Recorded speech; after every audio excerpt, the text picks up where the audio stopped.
Hi class, today I am filming this small lecture to help you understand speaking with confidence.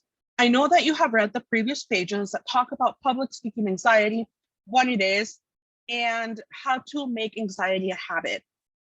Now, hopefully those readings gave you an in-depth understanding of how to work with your public speaking anxiety, but here I am to walk you again through some information that might be helpful. One of the things that I wanted to start this lecture with is by letting you all know that public speaking anxiety is a very common thing. The majority of people do have public speaking anxiety. I myself don't necessarily have public speaking anxiety, but I have a type of communication anxiety, which is social anxiety. So you might see me talking into crowds of hundreds and hundreds of people at ease, but if you put me in front of a small group of people that I have to introduce myself to or interact with at a party, then you will see me very, very anxious. So it is common to have public speaking anxiety. In fact, it's one of the most common fears, close to the fear of death. So if you are feeling a little bit anxious about this class, you are not alone. So the objectives for our little mini lecture today are, we are going to define communication apprehension, which is another word to describe public speaking anxiety. And we're also going to list the different ways that we can overcome that communication apprehension or speaking anxiety. And the picture that I have here in the PowerPoint kind of explains what we physically go through when we are experiencing anxiety. We are anxious, we have a rapid heart rate, we start sweating, we feel shaky. All of these are different ways in which your anxiety is coming through. And again, I want to reiterate for you all, it is completely normal for us to have public speaking anxiety. First, what is communication apprehension? Communication apprehension refers to the real or imaginary fear of communicating with a person or with a group of people.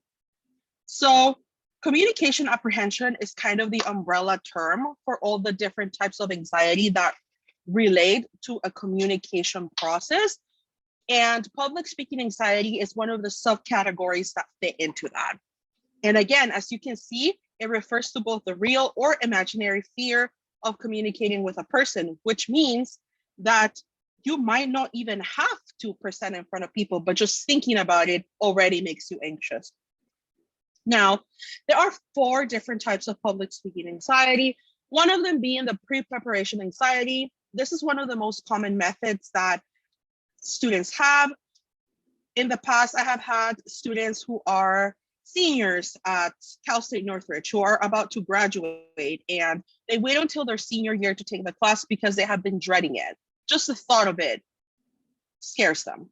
That's what pretty much pre-preparation anxiety is, the anxiety that you get just at the thought of having to deliver the speech or taking the course. The next type of anxiety is preparation. Let's say you already signed up for the class, you already committed to it, and your first speech comes up. You get really anxious because there's so much work to be done and you have no idea how to put it together and you feel overwhelmed. That's preparation anxiety. Pre-performance anxiety, on the other hand, is the type of anxiety that you get as you are rehearsing your speech in front of friends or in front of a mirror.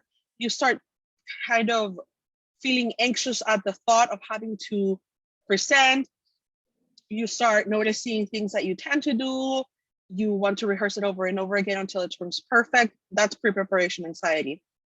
Lastly, that type of anxiety is performance. This happens the day of the speech. The moment that I call your name and you come up in front of the class, or the moment that you have to record your speech for the class and you begin talking, that's performance anxiety. That's the type of anxiety that you start thinking about. You start micromanaging yourself. You start critiquing the way that you talk as you're delivering your speech. And again, all of these types of anxiety are very common. I have seen every single one of them in my classes. And again, it is normal to have these types of anxiety because we're human. Certain situations make us anxious. And just because I am your professor, it doesn't mean that I don't have anxiety, because I very much do. So now that we talked about the different types of anxiety, let's talk, let's talk about what we can do to help us overcome this anxiety. And as you are working through the information that we have this week, think about it. Which type of anxiety, which type of these public speaking anxieties have you experienced? Have you experienced all of them? Have you experienced one or two? Think about it and think of different ways that you can use to overcome them. So, what can you do to help with anxiety? Here are some tips that can help you. Number one, practice. Practicing is the best way to overcome with anxiety. The more you practice, the more you prepare for your speech, the easier it will be. Did you know that the key number for getting to know your speech and working through your anxiety is practicing 5 through 7 times from beginning to end? This has been proven to help you work through your anxiety and know your speech well. So practice your speech 5 through 7 times from beginning to end. I promise it will work out in the end. Next, deep breathing. Count to 10. Take deep breaths. Inhale super deeply, let it out. Trust me, I wasn't a huge believer when it came to breathing, but the more I practiced it as I've gotten older, the more I've realized that deep breathing does help calm your heart rate. It helps you clear your head, and it's a great method to deal with anxiety. Next, practice in front of people. Some of us might be a little bit shy, or just the thought of delivering speeches in front of people might be overwhelming. Pick a couple of your family members. If you're really anxious presenting in front of people, start practicing with your pets. Then move on to practicing with your siblings or your parents or your significant others. The more people you practice in front of, the more at ease you will feel when delivering these speeches. So again, practice in front of people. It's really, really helpful. Next, avoid any caffeine or sugars on the day of your speech. Whether you are recording the speech or whether you are presenting it in front of an audience, caffeine and sugars make you really anxious. If you already are having really bad anxiety about delivering a speech, caffeine or sugar will just make it worse. So try to avoid the caffeine, sugar, your energy drinks, your Starbucks. Wait until the end of the speech to actually drink it. Trust me, it will pay out in the end. Now, with that being said, also have realistic expectations. I know many of us expect to get 100% or to be amazing, the best speaker in the whole world. It's good to have dreams and expectations, but remember, start small. Just if you have really bad anxiety, just try to get through your speech. Deliver it, present it in front of people, try to get through it as much as you can, and be proud of yourself for being able to do so. The more you go through speeches and the more you practice throughout the semester, the better you'll get, and you will reach that level of expectations that you have. But for your first time around, just try to get through your speech and do the best that you can. And with that being said, that is the end of our mini lecture. I hope this was really helpful for you all.